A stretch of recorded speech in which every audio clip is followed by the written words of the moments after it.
my name is Wyn, and in today's video, as you can see, I'm in a slightly different setup. I am on the patio, on the decking in our back space. We don't have a garden. Because I just fancied a change of scenery. I have checked over the fence. I don't think there's anybody outside, but if there is, free video for you, I suppose. You know, YouTube is free anyway. And another thing, obviously, I don't have my dad here with me, but you may be able to hear him and my brother playing Dungeons and Dragons. They have one of the windows open because otherwise they will probably die of overheating. So, unfortunately, you may be able to hear a little bit of sound from them. Apologies if you can. Obviously, no worries if you can't. But yeah, they normally do it on a Friday, but for reasons unknown to me, they had to move it to a Saturday, and I like to film on a Saturday. But they are not willing to change their Dungeons and Dragons video for the sake of my filming schedule because, well, it doesn't matter, I work around it. Today's video, in line with my new schedule, which is two Cushing videos 2 weeks in a row, and then every 2 weeks a non-Cushing video, but probably horror film related video, although I am going to branch out into some slightly different areas. I am going to be doing another Cushing video this week. Today I have just 2 DVDs with me, and they are both Cushings but non-horror films. There are plenty more available out there, but I have just 2 because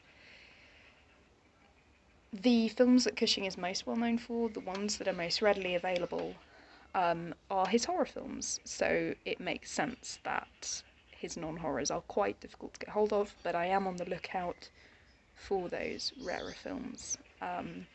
I plan on hopefully going to Whitsville this summer, which is where Cushing lived for a great chunk of his life, and I'm hoping that there may be something that I can purchase in the museum, although it's likely there won't be many rare films there, and I'm going to have to hit the charity shops. But yes, we shall see. The 2 films that I have with me today are The Cone of Silence, which I believe is from 1960. Interestingly, it's marked as a mystery film. I would call it a thriller. Best of British collection with booklet notes, which I don't think I've read actually. I love it when these older films, obviously I don't think they're actually old, come with a little booklet. That's just my receipt. I'm in the habit of keeping receipts, I'm not quite sure why. But yes, I'm gonna give that a read. I don't think I have. I love it when they come with little booklet notes because often you get reproductions of posters and lobby cards and, you know, information to do with the filming and the set, and it's really interesting. The second film that I have is The Sword of Sherwood Forest, or rather Sword of Sherwood Forest, no the. Cushing is not on the front of this one, but as you can see, he is in it. We have there Richard Green, Niall McGuinness, and Richard Pascoe. 2 Richards, and is it? Yeah, Desmond Llewellyn is also in this, and Oliver Reed. It's a very well cast film, and I would say that this one is too. This one has Bernard Lee in it, who famously played M for Bond. I don't know how many times I will ask my dad when I'm editing this because he is the Bond expert in this house. So yes, let us start with the Cone of Silence. As I said, there are many, many more films like this out there, but if you've been watching this channel long enough, you know that I can talk for Britain on just one DVD. So I thought it was best to just keep it simple today, particularly because I'm feeling quite tired. We recently brought all of my stuff home from uni, and my mum and I were involved in a pretty heavy-duty tidying session today, so I'm quite I'm quite tired now, but I still wanted to get this video out to you, so that and also, you know, I don't want to film it the day that it's going up. I like to be prepared. Cone of Silence is more of a thriller than a mystery. Sometimes those words are very closely linked, but I don't think they're utterly synonymous with one another. As I said, part of the cast, we have Cushing, but also Bernard Lee, and also Andre Morel, who starred alongside Cushing in The Hand of the Baskervilles from 1959, a Hammer film. And I was just checking. I don't know why I thought for a second this might be Hammer. It's not Hammer. I will find out which film released it, because I don't know. Hand of Baskervilles 1959, and also in Cash on Demand, which is, I think, also from 1960, and potentially a film that I might consider looking at for my series of questionable Cushing films. Last week's video was, of course, on Corruption from 1968. I've forgotten, there's one viewer who will know who they are when they hear me say this. I've forgotten your name, I do apologise. There's one viewer that I was talking to in the comments of my last video saying that they would have to watch it before they could pass judgment and also watch my spoiler review. So yeah, how did you get on? Did you enjoy Corruption? Have you seen Cash on Demand? Or indeed either of the films that I have for you today? Andre Morel, another brilliant British actor. As far as I'm aware, this is a completely British cast film, or at least a British character-based film. It's a very sort of quaint British plot, which you don't really get anymore, but similar to The Island of Terror, I suppose. It has quite a formulaic quality to it, but that's something that I love, just because whilst there are formulas that exist within the cinema industry, particularly in the form of like superhero films, such as those released by Marvel, you know, Avengers, kind of family fun, epic entertainment kind of film. I think the formulas that the formulae that we used to have, were just so much better, so much, I don't quite know how to describe it. I don't think predictable isn't always a bad thing. You know what you're in for, some very kind of cozy, slight drama. I will say, there are moments where, watching this for the first time, I was like, oh, hang on, what's going to happen? It's not the most exciting film I've seen, but, you know, it isn't just because Cushing is in it that I've chosen to keep this film. As it was, you know, in my video last week, I made it pretty evident that just because Cushing starred in the film, I am not going to purchase it if I don't like it.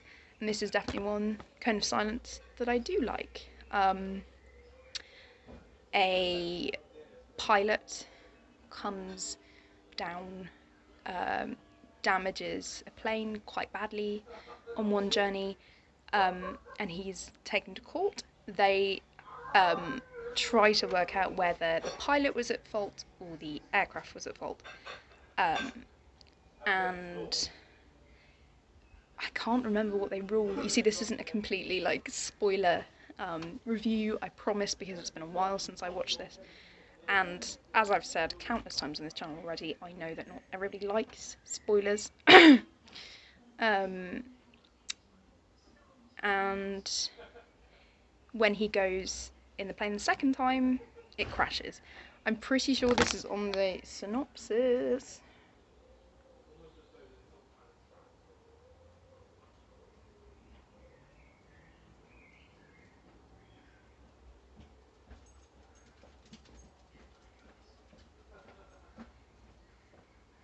I'm not sure. Okay, I might have to put that this is slight spoilery, or I might just put like a timestamp for those that don't want to see that. But the second time, unfortunately, he dies in the crash, and the rest of the film sees his daughter, the daughter of this pilot, trying to prove his innocence, that he wasn't negligent, and that the craft must be at fault. Cushing plays another very experienced pilot by the name of Clive Judd. Brilliant. Not as brilliant as Brian Stanley, because I think that is honestly one of the best names that has ever come out of anybody's face. But Clive Judd, who is one of the pilots that's involved in trying to reach the truth. It's gripping drama. No, well, as I said, it's not the most thrilling thriller I've ever seen, but it is definitely worth a watch. I remember when I looked at the reviews of this particular version of the film, at this particular release, a number of people in the reviews complained about the aspect ratio, because if I remember rightly, yeah, it's only like 4:3. I don't know if that's pronounced like 4.3, 4:3, 4:3. I'll put it on the screen. But you know, you can, if you can zoom in with your remote, do that. I do think, like, particularly if a film is in black and white, and this is in black and white, and the background is black or very dark grey anyway, if you get lost in what's going on the screen, it doesn't really matter what aspect ratio is. I mean, if you're very used to watching things on a phone screen, I really wouldn't regard it as particularly different. But I don't know. I've just realised that I'm filming this in portrait. So apologies for that. I would turn it round, but I don't want to freak people out or ruin your focus at all, although I've possibly already done that. Completely slipped my mind that I need to be aware not to do that, but I will just try and adjust things so that it is hopefully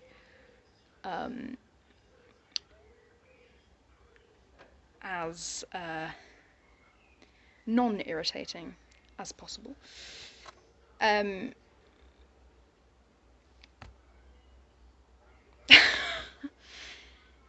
But it is still, as I said, even though it's black and white, I don't have a problem with black and white films. I've always found black and white films arguably even more engaging, even easier to kind of get sucked into as a form of escapism. So I don't have a problem with this being in black and white. For those that are not aware of kind of much of film or TV history, at this time, even though it's 1960 that this film was released, we were seriously behind America. A lot of TV at this time was still in black and white, so it's not that surprising that this film came out in black and white, even though it was 1960. The Creature from the Black Lagoon, which is regarded as one of Universal's big monster movies, big classics, actually came out in 1957, so even at the time in America, there were still some films being released in black and white. Of course, for some directors, choosing to release, it can be a choice to film something in black and white. Most notably, of course, we have Psycho from Hitchcock, who chose to film in black and white to create the tone that he was after. I don't think it was the case with this film, but I do think, yeah, it does contribute to the overall tone of the film, and does not affect my enjoyment at all. And yeah, the aspect ratio doesn't bother me, but yeah, if if that is going to annoy you and you're not able to or don't know how to configure things with your remote or controller. I don't know. We have a PlayStation 4 as well that plays DVDs. Yeah, I don't know much about games consoles, as you can probably tell. So sometimes we use a controller. But if you don't know how to do that, then I would suggest perhaps looking for a slightly different version release of this. But this was the only one that I could find at the time, but there may be others. It may have been released in some kind of collection. I know when I finally get my hands on 1984, the version that Cushing and Donald Pleasance were in, I will have to settle for a very obscure collection of classics because it's only available in that format in the UK. But if you do have access to a region-free DVD player, or you're based in the States, although whilst my audience is not big enough to really see detailed information about the location of my viewers, if for some reason you are in the States, the film there is known as Trouble in the Skies, so you may have more luck with that. The film might be slightly better quality, but I don't have an issue with this. But then, I don't know, I enjoy the simpler things in life. It's fine. I still mostly buy DVDs, whereas my dad and my brother always swear by Blu-rays. Let me know what you prefer in the comments, I suppose. So that's why you won't see many Blu-rays on here. The second film is A Sword of Sherwood Forest. I believe I've only seen this once, but I've seen The Cone of Silence maybe 3 or 4 times. This one I found in my local, we call it Kex, but I know a lot of people refer to it as CEX or even Sex, as it's known in the adverts. But yeah, we call it Kex. And I found this there. The Cone of Silence was one that I had to buy online. I did buy it through Kex, I believe, but it's so rare that I did have to actually seek it out. This was a happy accident that I found this one out in town one day. You really do find some real gems when you are expecting it to the least. I could have worded that better, apologies. This is described as a swashbuckling Robin Hood adventure, and I agree, it is very swashbuckly. Definitely not a horror. Not even a thriller. I suppose it's just a sort of adventure-y romance.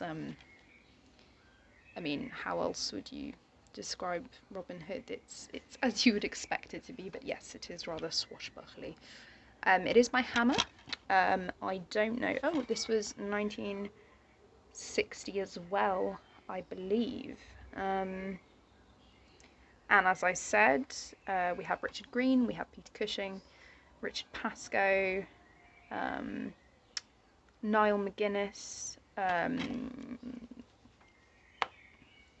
Oliver Reed, Desmond Llewellyn is in this as well, another Bond mainstay, and also Nigel Green, who is on the back there. In one of my most recent videos, I had a bit of an issue with Nigel-based confusion, but this isn't Nigel Green. I know that. If for some reason I don't, I will correct it. The guy that starred in the Ipcris File, that Nigel. For those of you that don't know, and I didn't know until I started watching this with my dad, Richard Green did spend some time on television playing Robin Hood. I don't know in terms of canonicity whether this follows on from the TV series in any way. I'm not sure. But as far as I'm aware, the rest of the cast were not were not brought over from the TV series, but I don't know. Please correct me if I'm wrong, if you know more about this than I do. I'm not really a big Robin Hood fan. One day, though, I will have to watch Prince of Thieves, because obviously Alan Rickman is in it, playing what is in this case the Peter Cushing role. I'm very upset that he's not on the front cover, and I don't think... No, there's no booklet or anything that he plays the Sheriff of Nottingham. And he's brilliant. The first time I saw the publicity shots and film posters of a mustachioed Cushing, I was quite disturbed. But he does a very, very good job. And it is hilarious watching Oliver Reed, because he puts on, I suppose, like a stereotypically evil voice. I don't know if any of you have seen Silver Streak. Oh, was it Silver Streak? No, it's Hear No Evil, See No Evil, a film with Gene Wilder and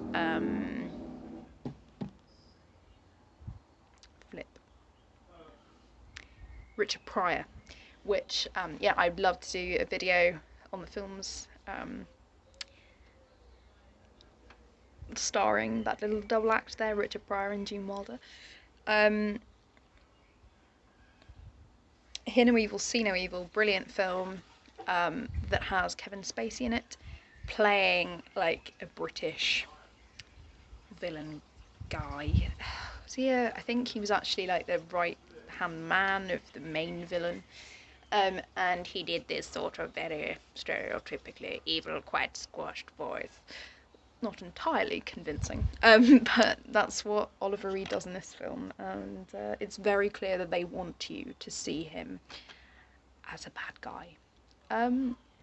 I suppose, yeah, there is a slightly menacingly flavour to it, but it's maybe not his best role. But yeah, brilliant cast. Very, even though I'm not a big Robin Hood fan, it is definitely the cast that carries this film, and everything. I don't have anything bad to say about these films. Who directed it? Who do you think directed it? Terence Fisher directed it. No wonder I have no issue with it. I don't think I've spoken much before about how much I love Terence Fisher, but if you know these films well enough, you know that if Terence Fisher directs something, it's going to be amazing. I don't think I've seen a bad Terence Fisher film, honestly. He directed Island of Terror, which I think is one of the main reasons that it is not a bad film. That it is actually a film that I go back and watch again and again and again. It is one of my favourites. And yeah, of course this is directed by Terence Fisher. I don't know the director for this one. I literally only bought this for Cushing, and of course my decision to part with my cash for this film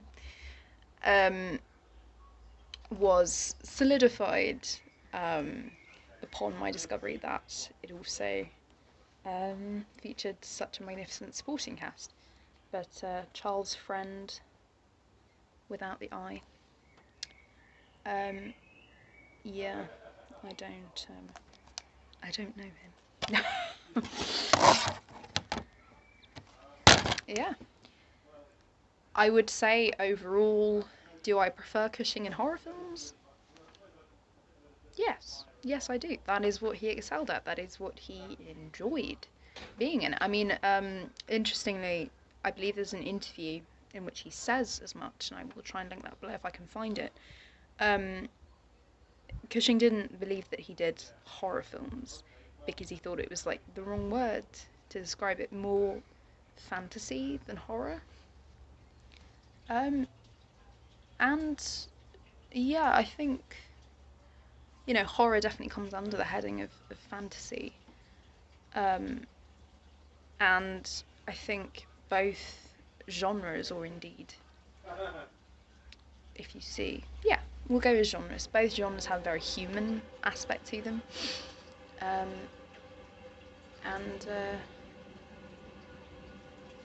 Yeah, I suppose technically all films have a fantastical element to them in that they are fiction, but perhaps not the same kind of fantasy that you would find in a horror film or a classical prince and princess film. Don't quite know where I'm going with this.